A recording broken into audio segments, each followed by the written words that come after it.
really excited to be moderating this panel. We've got Artis Stevens from the Big Brothers Big Sisters of America, and Bobby, I'm sorry, I'm not going to... Amirshahi. There we go. I knew you would do it way more justice than I would.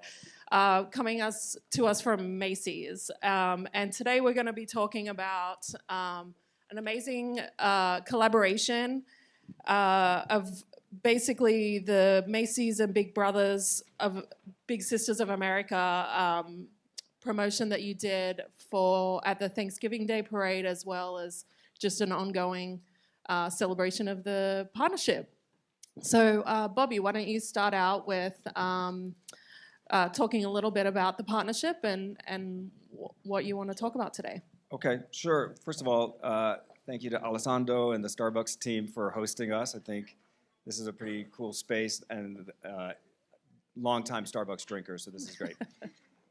So I've been at Macy's, Inc. for almost 4 years now, and one of my key responsibilities, along with financial comms and internal comms, is what we now call social impact. And Macy's, I will just start by saying, has we're 160 years old, you're 120 years old, so to speak.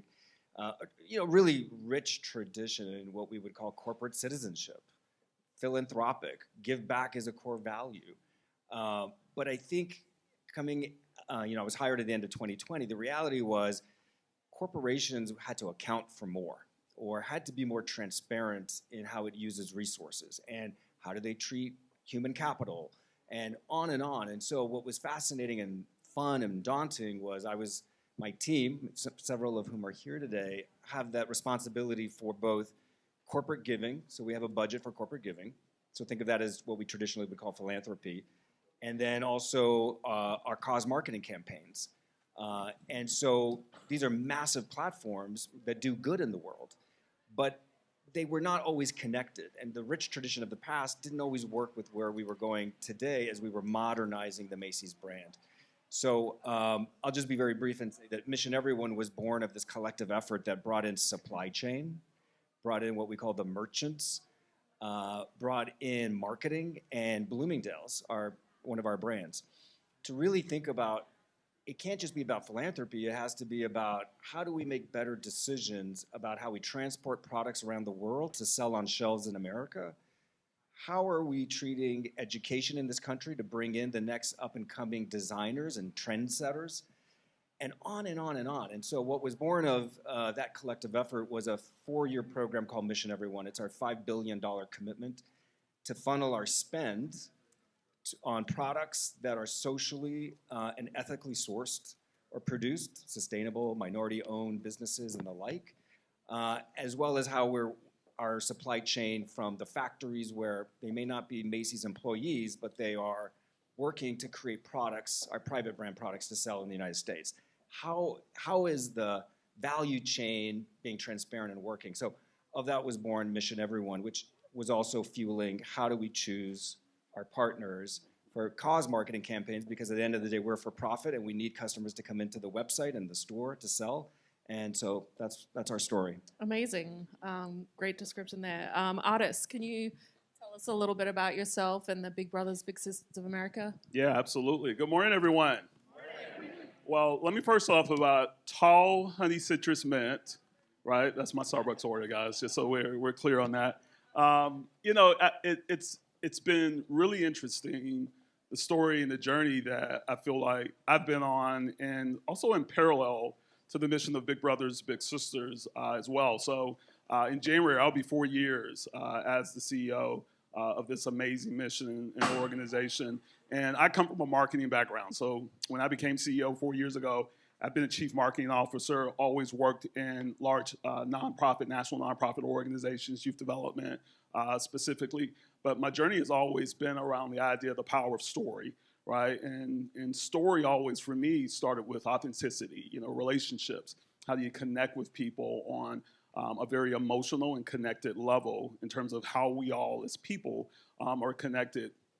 And I share that because when I came in as CEO, there was this amazing story of Big Brothers Big Sisters, a 120-year-old mission, and there was so much equity, so much richness, right, having that legacy.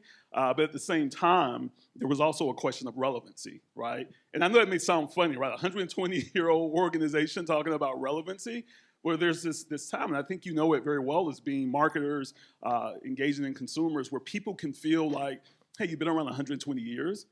Okay, are you still relevant, right? Is the story that you're telling connecting with me and to the service and the community that I'm providing? And we were doing a lot of great work. There was also a lot of great work that people didn't know about. So I'll give you guys a few examples, and then I'll tell you how it actually brought us to the place that we are here. We're in this place, and I started during the pandemic, started doing a lot of things, as we all know, the elevated headlines and social unrest that was going on in our country, economic uncertainty. And during that time frame, there were things that we were seeing, right? We were seeing that 20% of our kids had lost contact with a positive adult in their life. We had 30,000 kids on our waiting list who were waiting for volunteers and mentors. You know, it's starting to decrease, but it's still thousands of kids who are waiting for volunteers and access opportunities and mentorship. And then what we were also seeing was this sense of something that was really interesting happening. We had always served kids 5 to 18. That was traditionally had been our mission. But we had started to see something different starting to take place during the pandemic, and it was this growth. The fastest growing population that we were starting to serve was 18 to 25 young adults. And we're like, what's going on? And then when we started to unpack it, we started to see something. Like, it was these young people who were still in our program, but they didn't know where to go next after graduation or when they were nearing graduation. And they were asking a singular question of, what do I do next? So our programs were responding at the time to say, well, how do we help with career mentorship? How do we grow opportunities for kids to make positive post-secondary decisions, whether that's college, technical school, direct employment, military, you name it. And I say all that because what it taught us is the idea of what I think a lot of us learned during that time period was, yes, we were facing challenges, but yes, there were also opportunities to innovate, right? And to think about how you continue to be a mission and a brand that were going to be relevant to the consumers, to the constituents, to the populations that you serve. So I say all that because that framing for us was this idea of how do we ensure that we are a brand and a mission that's being relevant to the communities and the populations that we serve to create access to positive mentorship, but also to the stakeholders that we wanted to engage with. So in the conversation and particularly engaging with Bobby and his team, it was this idea for us was, well, how do we ensure that it's not just what you can do for me or what I can do for you, but how do we create the greatest level of relevancy and value for the shared communities and populations that we were serving? And therefore, what I call our mission, we don't call ourselves a charity, right? We know that we have charitable benefit. We call ourselves a solution because we know when we come to the table, we are making impact in local communities, but we're also engaging employees. We're also creating opportunities for talent pipeline for the next generation in the workforce. We're also being a halo to create the types of positive PR and communications that our partners and stakeholders can stand with us and know that they're standing with an aligned value and partner and shape. And that's what I think in working with Macy's, and I know we'll talk more about that, is we built a partnership that's been based upon those authentic values and rooted us so that we could build and create more. Yeah, that's, I mean, you're preaching to the choir here with all the marketing leaders in this room. I think that storytelling aspect, you know, just the fact that you're being relevant and being able to be who Big Brothers, Big Sisters are authentically is a powerful story. So if we can kind of dive into that a little bit more on if we were sort of a fly in the room of the discussion that you guys had and what was your inspiration for developing this partnership and what we, you know, how you're developing that. Okay, sure. You know, real talk, right? I remember this was such a thorough process. So I talked about adopting this 4-year, $5 billion platform, our social purpose called Mission Everyone. What existing partners fit in, and frankly, which ones might not have fit in anymore. And the team did an incredible job of how we elegantly and I think did it the right way to exit some of our partners. That is a very difficult thing to do, and to do it with enough time and doing it the right way. So some partners, I'm happy to say, Trevor Project and Girls Inc. just made sense for this youth empowerment at scale that we wanted to do. I loved your point about relevancy, because I think, our leadership at Macy's Inc. has taken a hard look in the mirror and done incredible intensive research through all pockets of the United States to say, for many people, we're not exactly the most relevant retail brand anymore. That doesn't feel good, but what are you going to do about it? And so where my team and I sit, we went through this thorough process. We hired someone some of you may know, Carol Cohn, to help us really be thorough. And there was truly an interview process. And I remember those early days of meeting you, Artis, and it quickly, I think it became apparent that this mission, this alignment of mission, our mission was fairly new at the time. It just coalesced so nicely about youth empowerment at scale. So I said, real talk, the partner that we exited, we had done an incredible, was it 10-year more program with Make-A-Wish, and it was part of the national platform of Believe. I mean, it was on the 34th Street surface of the store, right, the wall. And we had board members that said that was an amazing campaign and an amazing partnership, but you've got to modernize Macy's, and you've got this new mission, and you want to operate at scale. And so, long story short, we arrived at Big Brothers Big Sisters because it checked not just the mission alignment, but this vision you had for reaching so many more children. I said to you on that first call, it's not just mentoring and empowering. I feel like you're saving lives. Yeah. And so from there, we talked about, well, we have some requirements. We need national scale, but we need local impact. So our stores, warehouses across the US, it just fit beautifully. We needed a recognizable brand. We needed the brand, and I think Ed talked about this earlier in his career. You needed brands that brought people in to do business with us. And ultimately, it had to be authentic to the colleagues of the company, of which, at this time of year, we have well over 100,000 working at Macy's Inc. across our 3 nameplates. And so I think you think about all of that authenticity and ability to integrate with our holiday messaging, because to replace Make-A-Wish, that means November, December, which I don't have to tell you is the most important selling season for our company. Our campaign for the last 2 years has been Give Love. Now that's on the Broadway side of the building and across the United States. Give Love, Give Back is the Roundup campaign that we have in stores. And I'll finish with this plug of, so we're now in our 3rd year. The first 2 years, so 22, 23, has generated $9.5 million. That's not Macy's money, that's the customer. $9.5 million domestically just through shopping, online and in store. And I think it tells me that it works with the colleagues because they're encouraging you at the register, and the customer is really leaning into it. Yeah, I couldn't agree more, Bobby. And I will tell you, they put us through the ringer, right? And I feel like we did too, right? And that's what I think the beauty of this relationship, it started off, and it always has been so honest, right? It's been honest, it's been transparent, it's been trusting. And I say that to say that I think in building relationships, one of our principles, and I feel like that's aligned with Macy's, has been around this idea of people first. And that starts with the people in the room, right? So Bobby and myself, Sam, Michelle, Deb, Adam, like I can name out like these folks, they work in a way that's really exhibiting what we want our partnership to be. So it wasn't, hey, we're not going to tell you the bad things. Or when something goes up and there's an issue that's going on in society that we got to talk about, yeah, we got to roll up in our sleeves and we got to talk about it. You may not like it, I may not like it, but we got to talk about it because we have to trust each other enough to be able to have real conversations. Hey, what worked? What didn't work, right? And these are all the types of things that we've felt that's made our partnership much stronger, because then when you build it on those bases, then the authenticity that we talk about, we want in our relationship, starts with the people who are negotiating, the people who are building, the people who are developing. And that's where I think the strength of this relationship. And as Bobby mentioned, we've seen it in success of people, the business, right?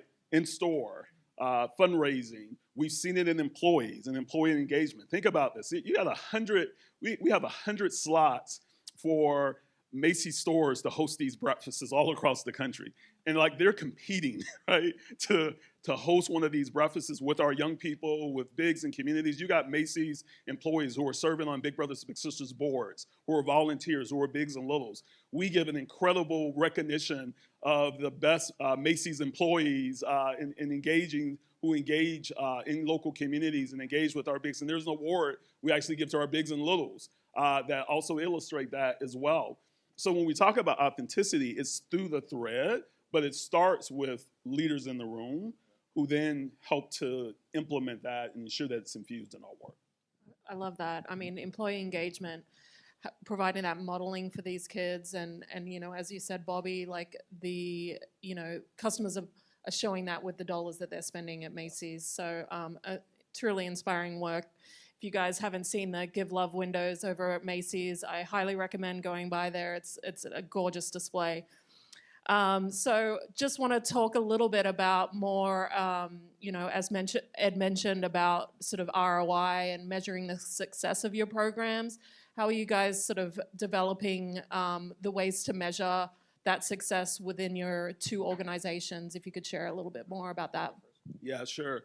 I think ultimately being a mission in an organization that is sustained off of a few things. One, our ability to keep our doors open and to operate and serve more young people. So as Bobby mentioned, our goal, and we have a big vision, right? Our big vision is to create access to 10 million kids in this country that don't have positive, sustained mentors in their lives. And there's 10 million kids, and most of those kids face challenges and circumstances that, you know, sometimes the odds are stacked against them, but we know their potential can beat those odds. Sometimes what they only need is a relationship in their lives. So for us, it's getting more mentors in, and this relationship has helped our 230 agencies to create and stimulate 100,000 matches. That's our bigs and littles together each year, and to be able to create activities and opportunities and access that way. For us also is generating the revenue and the investment and being able to funnel over $9 million, close to $10 million to our local agencies, communities on the ground, to our national footprint of technology, infrastructure, training to support that's not just this year, that's sustainable 3 years, 4 years, 5 years down the road. And then for us, I think one of the things we always look at as a success metric is how much value are we creating with and for the partner who we work with, right? And for us, you know, we want to look at the things that are important to them, whether those things are from a media perspective, customer satisfaction, employee engagement, things I know, Bobby, that you'll talk more about. But that's part of our success matrix, right? And I think that's really important, and I'll close with that, is it's important that, as you know, when you work with cause partners, the way we look at our success is not just our success alone.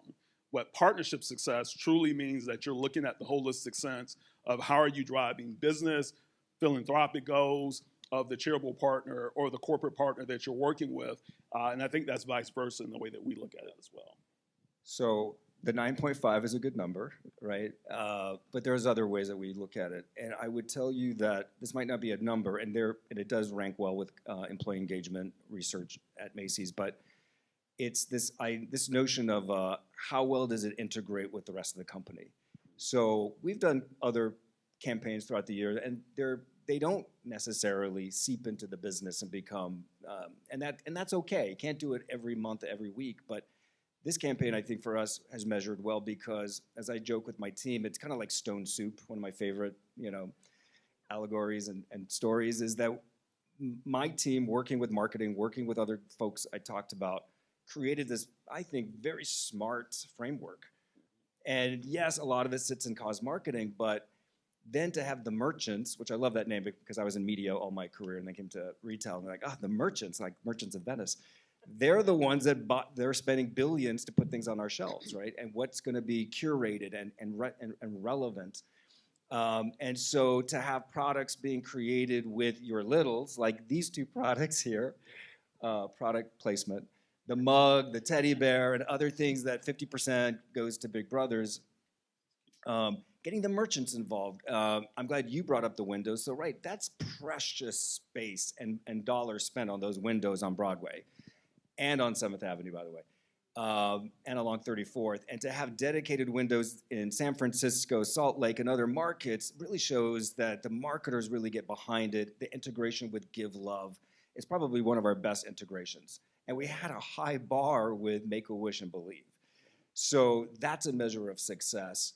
And the fact that you mentioned that the breakfasts, it's 75 to 100 or so. Jordan Sparks, Grammy nominated, is hosting one for us in South Coast Plaza this Saturday. We're doing a lot Saturday, so if you're in the area, here at Herald Square or in Paramus and at Garden State Plaza, that's getting the store colleagues and leadership involved. So I've never, in my 4 years here, I've never seen the partnership take hold that way. It's, I mentioned the high bar set by prior years and, under a different way of marketing. And so for us, it's got to be authentic. And the other thing I would say is, this is sort of another angle of it, is the storytelling opportunities. You talked about that. Yeah. When you think about the integration with the parade, you brought up the parade. This is the second year that we've had Big Brothers integrated into the parade, which last year broke records as the most watched ever, and that was 97 years. This year we did the parade. I hope anybody watch it? Okay, wow. It had 31.5 million live viewers. That's the highest ever for the Macy's The camera parade. panned on me, by the way. Did for it? like 2 seconds. Yeah, I did get a 2-second I was seen clip. behind Kylie Minogue in the rain as she was performing. My friends were texting me live. I was like, yep, that was me. I had to get up close for that one. So I'm glad you got on air too, my man. But the idea of the integration with Big Brothers and the parade, we had never been able to get a nonprofit partner in the parade. But we did last year and again this year. And then you think about, we fly these bigs and littles all over the United States, 20 of them, to be on the Central Park float that comes through the city. And we get behind the scenes with our video cameras. And these stories, these are, I dare say, memories that will last a lifetime for these kids. So it's really special. Those are amazing anecdotes. I love hearing about your celebrity sightings during the parade. I might have to go back and see if I can spot No you lip guys. syncing. She did it and on TV it looks like, my friends were like, I sent them video from behind and they were like, wow, it's really dark and raining hard. On TV it looks so like brighter, and it was like, oh, just a drop or two. It's a magic of television. Yeah, I love that. So, you talked about some of the initiatives that are going on right now. I mean, I'd love to know how you are both sort of figuring to make these relevant over time, and if you have any sort of things you want to share with the marketing team or marketing leaders in the room. Yeah, I mean, I think what's great is that as soon as, just like the parade, as soon as you're done with it, you're already planning next year's. Yeah. And I think this year's campaign with Big Brothers is even more elevated than what we've done prior years. It's because of that ability to bring in more colleagues of the company to brainstorm and think about what brings value. There are some of us who feel like it helps with the brand integrity of Macy's. There are others who are like, but we need to drive traffic to the website and we've got to sell product. And so I think that there's always going to be those business priorities. The other thing I'll say is, and our new CEO for the last year is Tony Spring, who came from Bloomingdale's, has really pushed this message of inclusivity. And so, the elephant in the room is that the 2020, 2024, this societal pendulum that's swinging, where is the consumer? Where is the American public? What I love about, first of all, Mission Everyone, I mean, that couldn't be a more inclusive brand for our social purpose platform. But I think what also pulls us to Big Brothers and why I think it's going to be so powerful in the future is that you're also one of the most inclusive youth empowerment organizations in the United States that I've ever come across. And so this idea that it's the doors are open for all who need the helping hand, who need the mentor, who need that influence in their life. And I think for us, that creates just so many more opportunities. Yeah, and I would just add on that to say, I think to that point, being at the heartbeat of culture, right, I think is so important. So when you talk about where this goes for us, I think it's, and I always tell people this when they ask me about mentorship, right? Because I don't just talk about it from Big Brothers, Big Sisters. Yes, that's the mission I lead, but it's so much bigger and broader than one organization. It's about how's this idea of being transformative, right? Being a transformative societal solution. Because pretty much everyone in this room can probably have some little testament to someone who touched your life as a mentor or someone you've impacted in your life. Or even if it's been a negative experience, right? How it affected you, right? It may have pushed you along. But everybody has some connection. I always say, when you think about the beginning of humankind, right? All the Maslow hierarchy of needs, right? You know, eat, sleep, all the things. But if you think about, since the beginning of humankind, mentorship has been there, passing down teaching from one generation to the next to the next. But what if we could harness that? What if we could harness it so that every kid, every community, every connection, every opportunity, to do that, you have to make it relevant and culturally connected, right? And that is when we think about all these types of things that we're doing with Macy's, and they all look fun, right? They all are fun, but they all have business purpose. They all have cause purpose. They all have social impact purpose to it. So when our bigs and littles, in addition to being the parade, are featured, because the marketing department of Macy's said, we want to feature bigs and little in our advertising campaign across all of our stores, across all the different things that we tell, we're integrating into culture in different ways. When we talk about the celebrities or the influencers or how we bring stores, there's cultural components and connectivity to all of that. So for us, we know to create more access, to get more people into mentorship, we got to be culturally relevant and culturally connected. And being in a partnership like this helps us to continue to grow that, both for ourselves, but also for Macy's as well. I have to underline that. To have a nonprofit partner who understands that and can help us stay culturally relevant, because we have some needs as well. You know, we're still this very successful enterprise across Blue Mercury, Bloomingdale's, and Macy's, but to be culturally relevant and with the things that are changing, and I will add that we use Morning Consult and our own in-house research to really study your brand. Before we made the pivotal decision to go with Big Brothers, is to say, wow, the things you guys have been doing. And then even after we shook hands and struck the deal, I thought, my God, what you're doing with Tim Ellis of the NFL, the draft, like so culturally relevant and smart. So hats off to you guys. Yeah, I mean, I couldn't say more about mentorship. I mean, it's so powerful, such an amazing thing for kids to see, as far as, you know, seeing themselves in other people so that they can sort of model themselves after these amazing mentors. I, you know, applaud you. It's amazing work. So now, you know, we've talked a lot about the parade and the initiatives that you have just over this last week. But I would love to show you a short video of the bigs and littles at the parade. I was supposed to cue this, Sam. I'm sorry. Yeah. Can we still run it? Okay.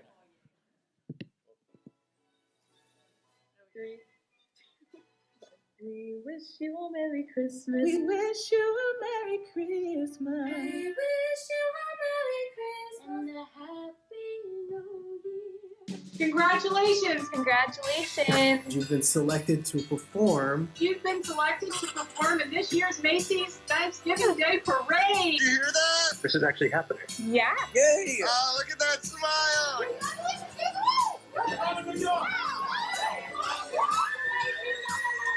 Thank you guys so much for the opportunity. I appreciate it. Well, today we were rehearsing for the Macy's Thanksgiving Day Parade. We're going to both be singing in it. To represent not just one, but two great organizations with Macy's and Big Brothers Big Sisters of America, and to do it with my best friend. What I'm most excited for about the parade is going on the float. I'm mostly excited to get on the float. Just to even be a part of a program like this, pretty awesome. It's interesting to see the behind the scenes of the parade before actually being in it. We both love singing, and we never knew before we got here how much we loved it, and now we get to do it together, so it couldn't be better. Being a part of the Macy's Thanksgiving Day rehearsal is a dream come true. I would never expect that I would be in New York City for Big Brothers Big Sisters of a King.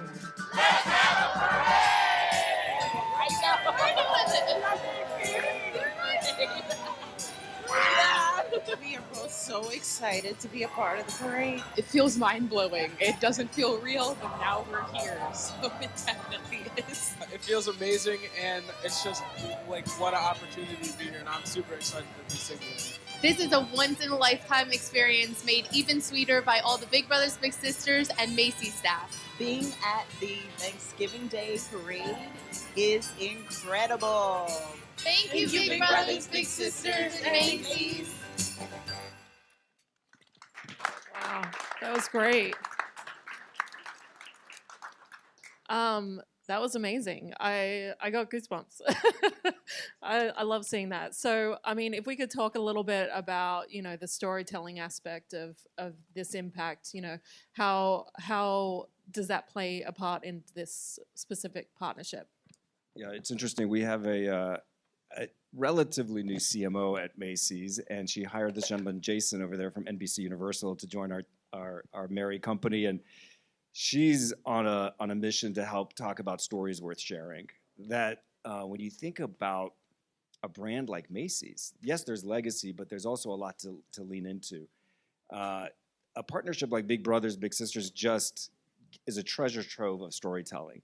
And I mentioned earlier, before you saw the video, like the behind the scenes of coming to New York City to be part of an audition. Those stories live on forever. They live on social. They live on in local communities. So I think that's a big part of what I think, we didn't know it then, but we know it now, like the opportunity to create really, we keep using the word authentic stories that resonate with today's customer, that resonates with today's thought leaders is I think, an essential ingredient for us. The only thing I would just add to is just to say it's just as powerful for us is to have stories of Macy's employees, right? So what we've been able to do, and that's I think the real power of this relationship, is to take those stories, real stories of people doing things in their communities, right? Showing the values and the purpose of who they are as an employee, as a person, as a citizen, and to be able to create a platform that allows us to tell those stories in really powerful ways. And the stories that I'm really excited to be able to tell more are stories of our littles and bigs, but our littles in particular ultimately becoming Macy's employees, right? That's going to be one we start telling, because then you're going to start to see now how these littles now progress and they connect into Macy's as a preferred destination of employment, right? And when we're able to tell those stories even more, those are going to be the powerful ones. And one story I will tell with that is when we say authenticity, one of the moments I remember most about this relationship is sitting in a room in New York with Macy's entire C-suite, from their CEO on, with our littles. And they're having a session together, an immersion session for their retreat, and they're dedicated half like, what, it was 3 hours or like half of their day to sit in with littles. And it was this powerful moment, because there you were with these high-powered execs getting consultation from young people about their website, about all different types of things. So, and these littles were going at it, right? They were telling us, like, I think if you design it this way, and they were really talking, these were like 17, 18-year-olds. So it was important for Macy's to hear, but it was also important for our littles to hear from these execs who were talking about, hey, I still have imposter syndrome, right? It's not just you, it's me, and I'm speaking in front of thousands of people every day, and I'm not always feeling secure, right? And it was conversations like that that make this relationship so powerful. But when we talk about stories, that's what I mean. Stories start in rooms like that, and then it helps to extend in all the other things we do. I remember my favorite feedback came from more than one student or young person that said, okay, on your website, you need to put this mission everyone thing on the top of it, because if I knew brands like you were actually investing the B word, billions, into people like us, it would make a big difference. That was a fun day. And you're right, it's the chief HR, chief marketing, chief merchant, the CEO of Bloomingdale's, CEO of Macy's. I mean, that's a pretty interesting room of folks for these young people to interact with. And I think we've done it 2 years now. That's so cool. So as we're wrapping up here, I just wanted to ask you a quick question, and you're not allowed to say Macy's or Big Brothers Big Sisters, but what is your favorite parade float from the Thanksgiving parade? Does it have to be a float? No, I mean from any favorite performer from this last year. Okay, so I was pretty blown away when I saw Minnie Mouse in person. 98 years, and this is her first parade She with looked Macy's. Finally, she got a chance. Sorry, Mickey. But I mean, I had seen it in our massive warehouse in Moonachie, New Jersey, which is where our Macy's Studios folks. By the way, we do all of this in house. Macy's on payroll folks, artisans, craftsmen make the parade. We hire a lot of contractors for this time of year, but there's 50 plus employees of Macy's sitting in Moonachie, New Jersey, that also put in the fireworks, the flower show, and some other Santa Land. Yeah. But I would tell you, seeing Minnie brought up, because I was up at the starting point, 77th Street in the rain, and seeing her take flight, and that was like, wow. I mean, it just was like a brand new balloon. But I was pretty blown away, Kylie, as I brought up earlier, because she wasn't lip syncing and she gave it her all, no slipping and falling off that table, and she was amazing. Your turn. Yeah. Mine is Snoopy. I've always just like, it's like every year, right? You look and it's this, you look for Snoopy, right? Because I think Snoopy the one that's been around the longest. Is Snoopy the longest balloon? And then this year, last year we brought back the astronaut Snoopy. That's in a lot of those iconic photos of the parade. Yeah. So that's always been one of my favorite. I'm a huge Charlie Brown fan as well. So yeah, for me, that's one of the big favorites. Amazing. I mean, mine is Bluey with Keepy Uppy. It was very good in the little car that you had supporting him. So anyway, if we can give a round of applause to Artis and Bobby. Thank you so much for sharing all about this.